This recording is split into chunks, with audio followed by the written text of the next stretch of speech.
Okay, guys, so apparently this thing was not working anymore.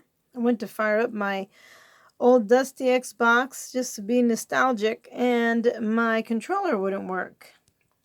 I found this amazing video from a young man, Brad Good, who showed me to put a piece of aluminum foil here.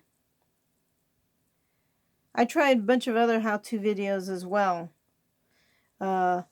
Some, fiddling with this little thing in the middle and fiddling with corrosion and all that stuff. None of that helped.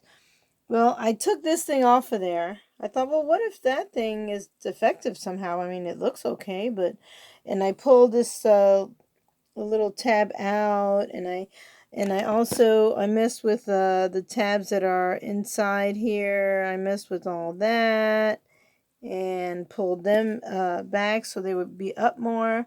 That didn't help. Then I kept looking for other solutions and came across Brad's video.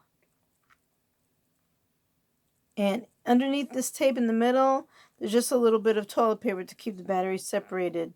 And my deal works. There it is. There is my little controller, all lit up and working. I am excited. Thank you so much, Brad, for saving me and everyone else who has watched your video. Now, I'm going to go get nostalgic and play some 360 zombies on my actual 360 console with my original jacked up, but still functional Xbox controller 360. Thanks again, Brad.